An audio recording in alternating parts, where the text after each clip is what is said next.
Hello everyone, welcome to the IAS Mentor Ethics Moral Thinkers class. In this class, we will try to understand Swami Vivekananda philosophy. It is very important question. Swami Vivekananda philosophy was multiple times asked in UPSC GS4 paper. Many times, not once or twice, many questions already came. For example, if I show you the questions,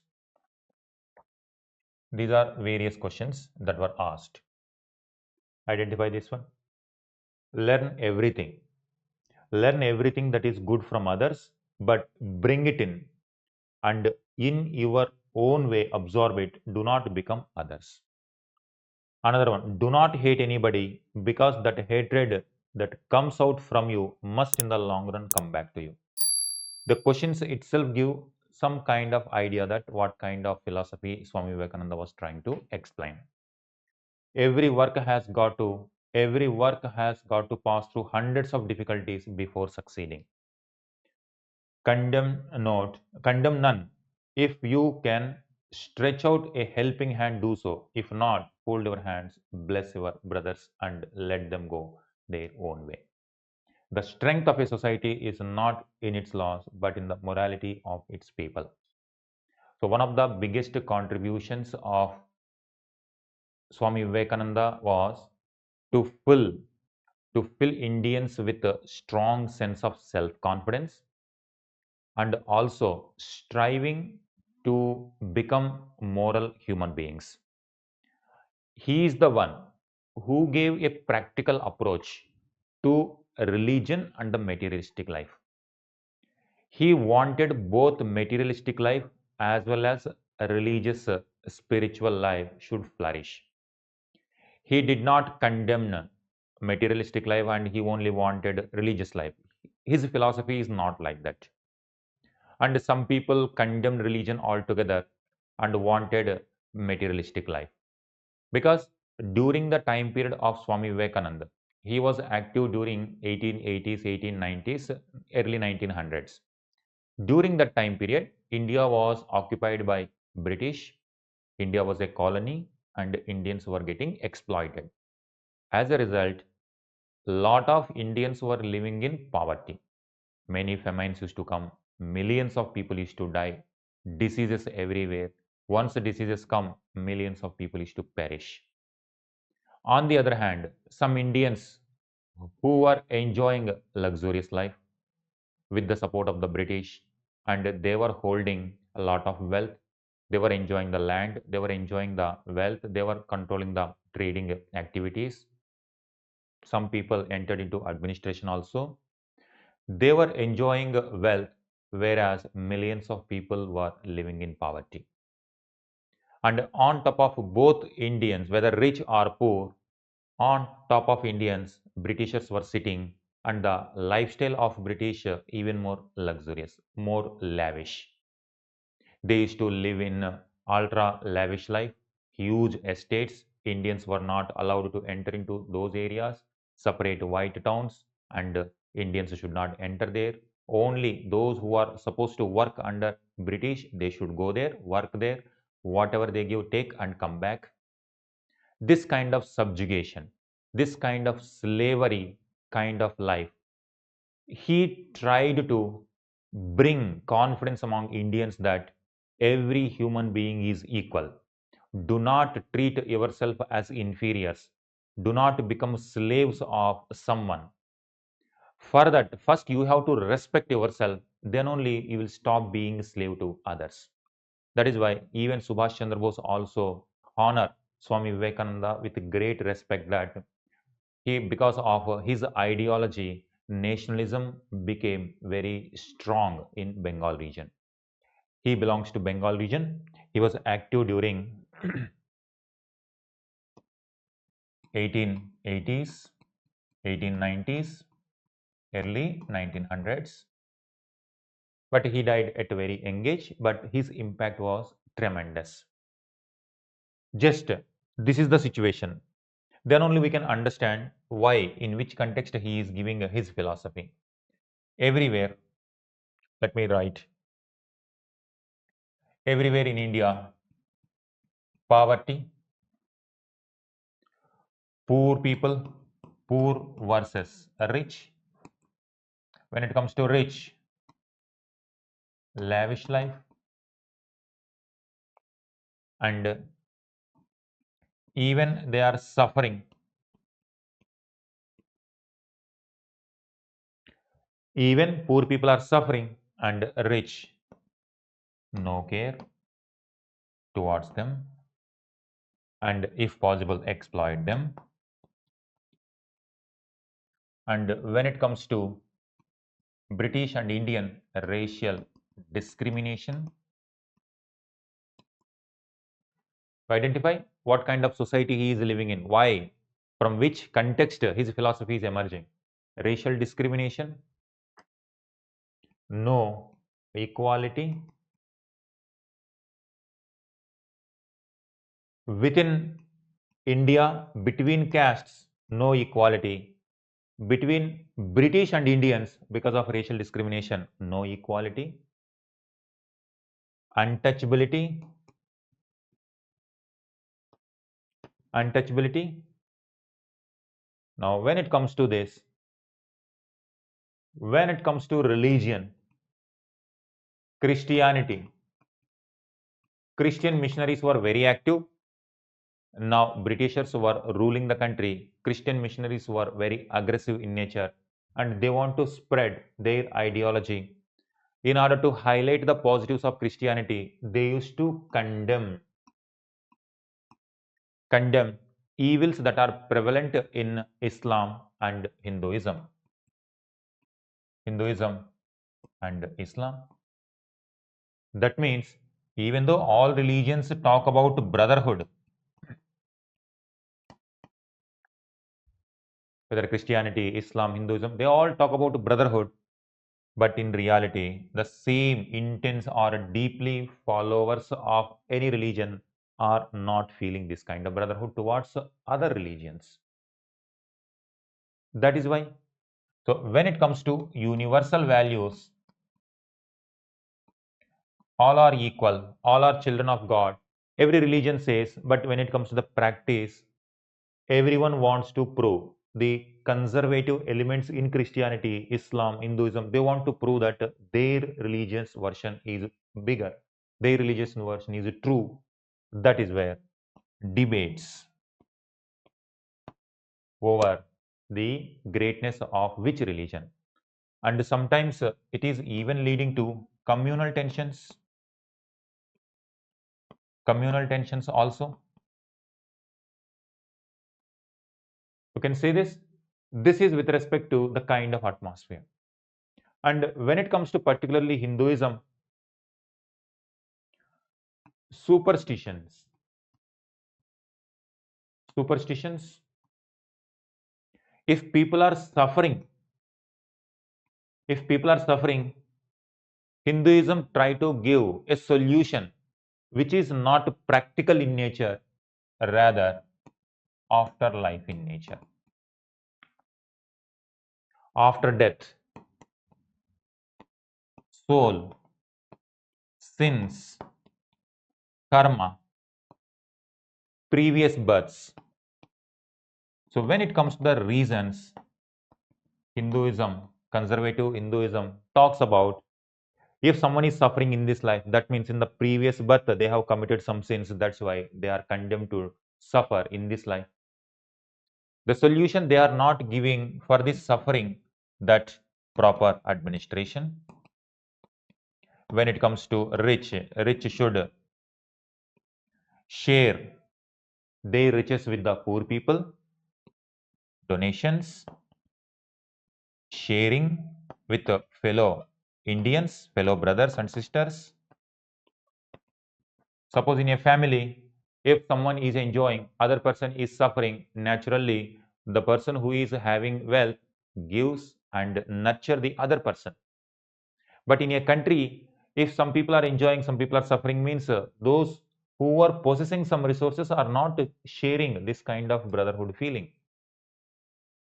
So that is why his philosophy also revolves around these social issues. But in India, religion comes everywhere. Religion comes to justify caste system. Religion comes to justify untouchability. Religion comes in degrading the woman status.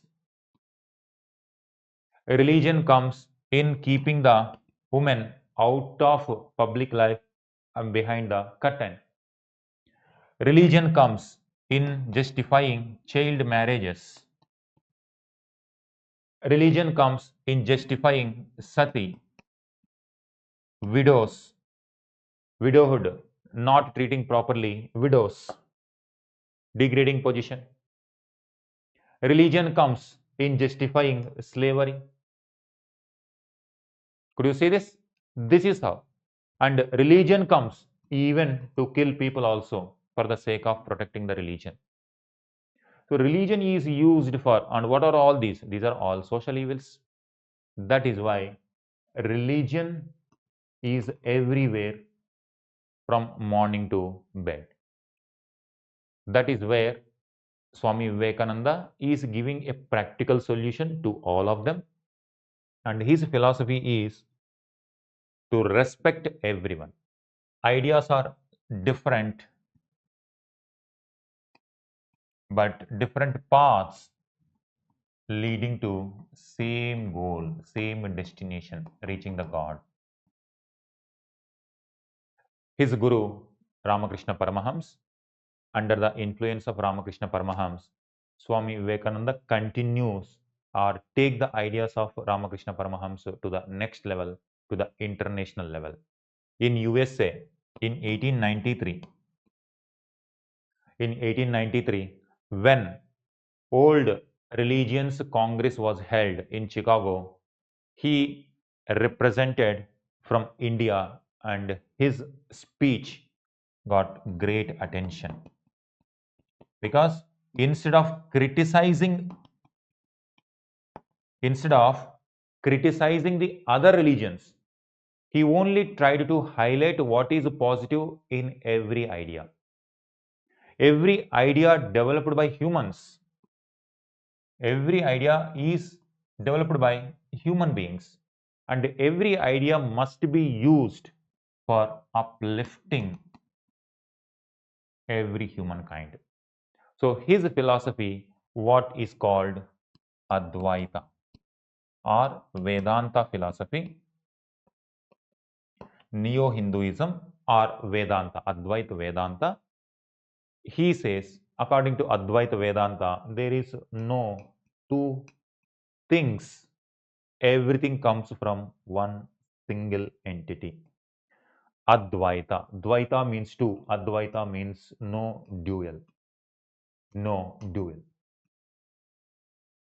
So that is where everything, every universe, everything that is happening in this universe, all human beings, all religions, all ideas are coming from one entity, that is Brahman, or complete one single entity in the universe. That is called Advaita Vedanta. Now, if we see the ideology, I will give you this PDF to you, and I will give you one by one. You will understand better that what is his philosophy is all about. Identify core ethical principles, universal brotherhood. Now, it is easy to understand universal brotherhood. All humans are manifestations of the same divine spirit, irrespective of the religions. It doesn't matter which religion you are following, Christianity, Islam, Hinduism, Buddhism, Jainism. And within these religions also, some are called Protestant, some are called Catholic, some are Shia, some are Sunni, in Hinduism, Shaivism, Vaishnavism, and so on. Multiple variants are there. All human beings are manifestations of the same divine spirit, universal brotherhood. In that way, what he is trying to highlight, when everyone is equal, when everyone are children of God, everyone comes from the same divine spirit. Same divine spirit. That means British, Indians, both are equal. Do you see what kind of philosophy? Universal brotherhood. Both are brothers and sisters. Now, why British are exploiting? When that kind of brotherhood feeling comes, this exploitation will go. So this is how giving status to Indians to feel confident that they are not inferior to British. Britishers are feeling they are superior and Indians are feeling they are inferior. But with the kind of universal brotherhood principle, he is saying both are equal. Don't consider yourself superior. You don't consider yourself inferior. Because we are all emerging out of same divine spirit. Respect, tolerance, empathy, communal harmony. Each soul is potentially divine, whether it is poor, whether it is rich. Now, this is between British and Indian. What about within Indian society? Rich people and poor people? They should not consider themselves superior and they should not consider themselves inferior, equal. They must share the same bond, that we all are human beings. We all children of the same divine spirit. We should not exploit. We should not show cruel attitude towards them. We should not show inhuman attitude towards them. This is what. And we should show compassion to their sufferings. Who are suffering, and show compassion. Rather than showing compassion, if people are behaving like this in cruel manner, inhuman manner, exploitative manner, then that humanity is dying in the person like this. This person could be a Jamindar. This person could be a revenue collector. This person could be a money lender. Anyone who is living on the hard work and labor of these people. And same goes to British also. Now, it is no difference between British or Indian person. Exploitation is exploitation and suffering is suffering. It applies even within British also. Within British society also, some rich British people are there and poor British are there. Now, it applies to the same people also. That is why whether it is British, Indian, Americans or Europeans, Indians, Asians, Chinese, doesn't matter. All human beings are same. That's where you have to respect each and everyone. Service to man is service to God. Ethical concept, nishkama seva or nishkama karma, selfless service. That's what. When it comes to the religious angle, the Christian missionaries were doing very good work with respect to education, with respect to particularly girl child education. As a result, they improved the status of education in girl children. As a result, child marriages also came down. They contributed a lot in this direction. And they also used to help helpless poor people. That's what missionaries. But some missionaries used to criticize other religions, because other religions are also working for this. But when it comes to the criticism, they are very harsh with respect to Islam, with respect to Hinduism or any other Asian religions. When it comes to these missionaries, when they are critical about others, as a result, they are blind to the good things about other religions. They only highlight their positives and the evils in the limitations in the other religion. That they are blind to the positive elements that are prevalent in non-Christian religions like tribal religions, Hinduism, Buddhism, Jainism, or Islam. Now, as a result, when they criticize, when they criticize whatever the work they are doing, missionary works, whatever they are doing, even that also become useless. If you really want to do this, you do it selflessly. But to spread your idea among the people, if you are coming with a mission to spread only, it just they are using education as a tool funding as a tool to spread their version of idea, that becomes selfless. It is not selflessness.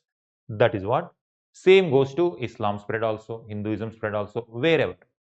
If anyone is not serving the people with selflessness, then it will not become Nishkama Seva. Service to man is service to God. If you want to serve the God, missionaries are serving for the God. But if you are serving the God, you have to serve the people also without expecting anything in return. You just to do for the sake of service. Some people might be doing for showcasing their richness. Some people might be showcasing to spread the ideology. Some people might be saying for getting something from the government or to get the donations. They use the religion to get donations and live a luxurious, lavish life. That's what many priestly class, whether it is any kind of religion, they get the donations, but they live in lavish life and they will not, in the name of service, they are doing business rather than service. Strength is life, weakness is death. That's what when poor people, when village people, or when Indians or Asians were treated as inferior, he is trying to inculcate this value that strength is life, weakness is death.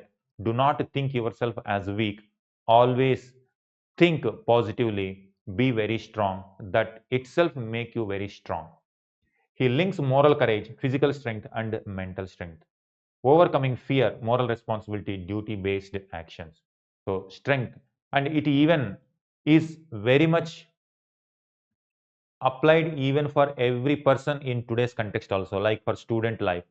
Weakness is strength is life, weakness is death. If you think yourself weak, if you think yourself is not capable, then you will not get the strength. That is how. Character building. A strong nation comes from strong character.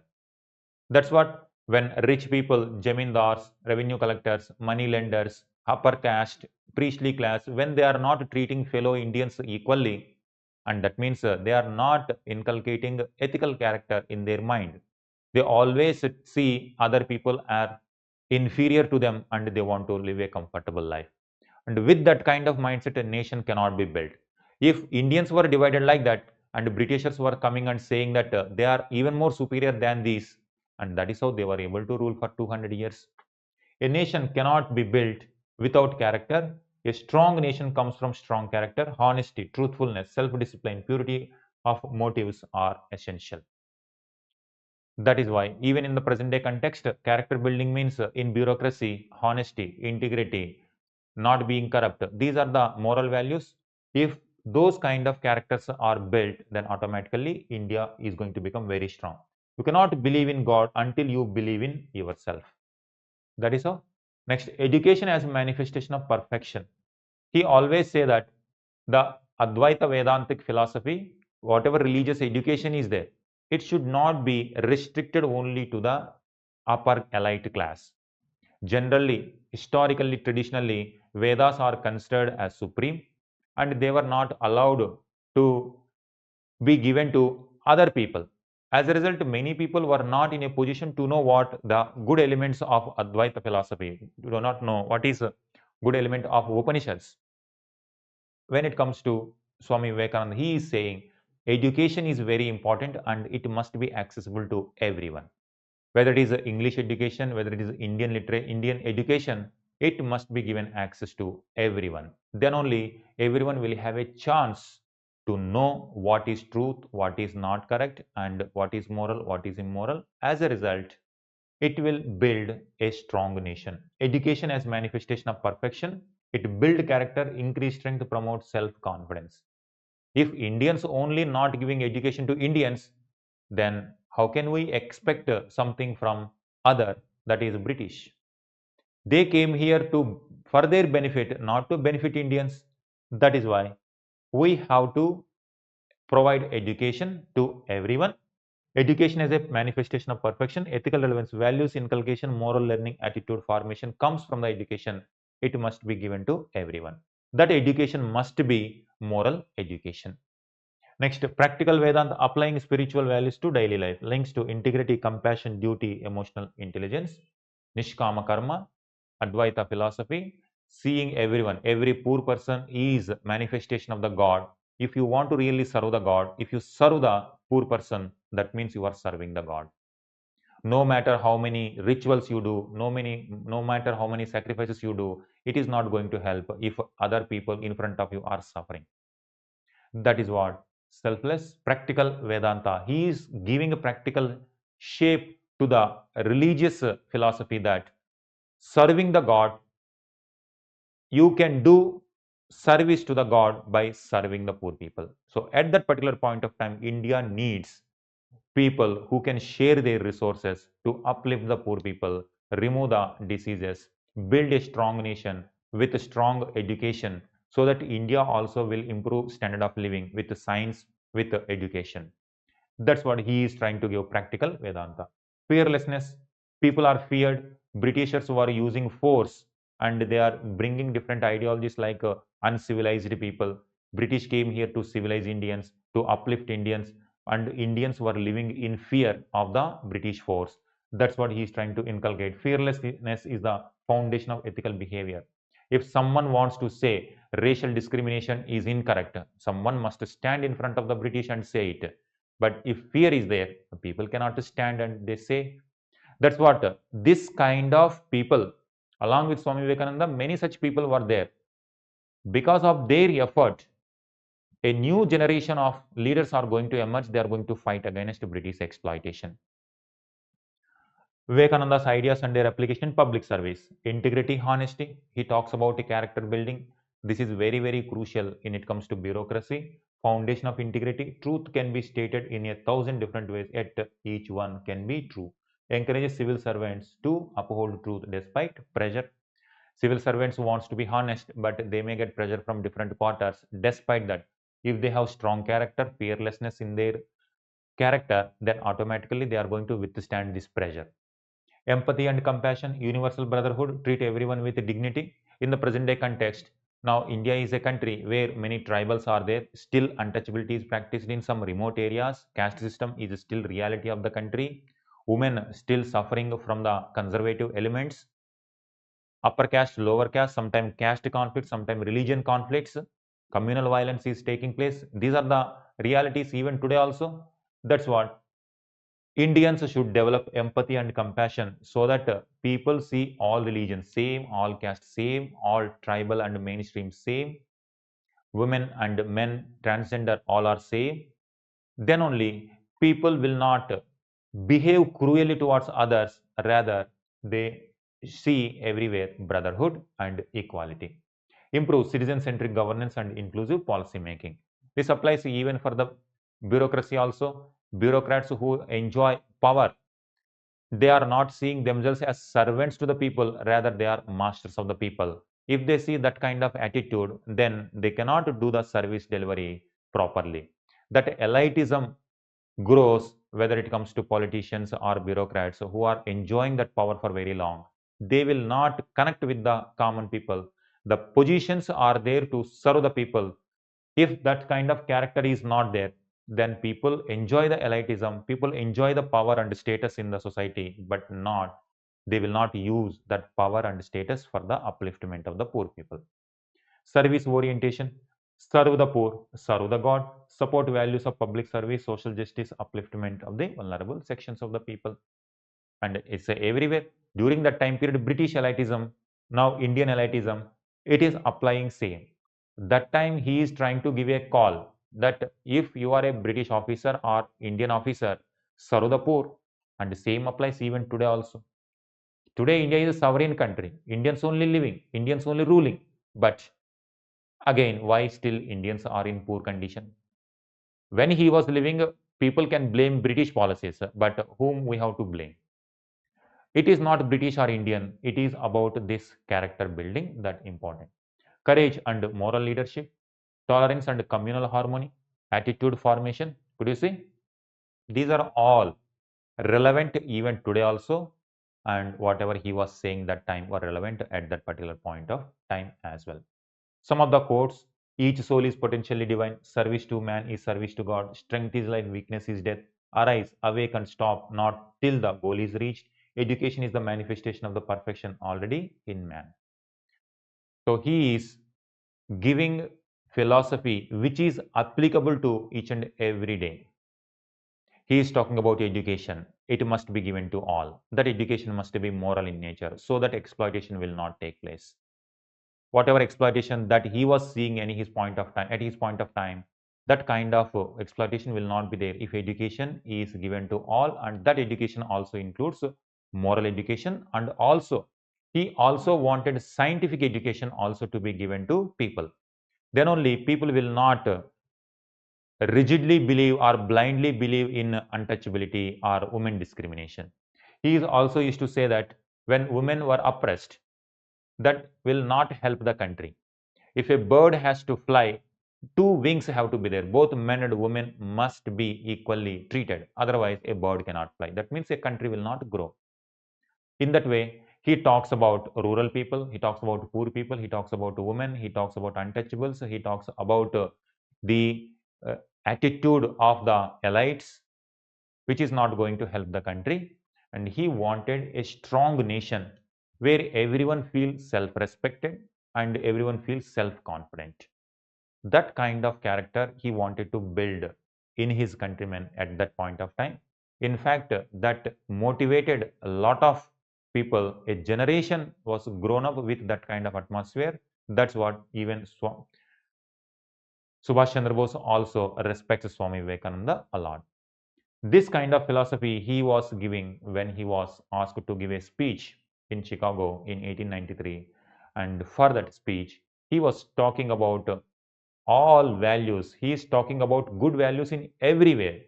He is not seeing limitations in others, rather, he is highlighting all positives everywhere. That is what made him different. That is what made his version of Vedanta very popular across the globe. And even today, also, his points or his attitude, his values are still relevant. His philosophy is very, very strong in influencing the youth of today India as well. So contemporary relevance, social harmony, youth empowerment, welfare of marginalized, good governance. In this how this his philosophy can be applied. These are the questions. These questions can be practiced, and if you see that, you will be able to answer all of them. All right. Thank you. Thank you very much.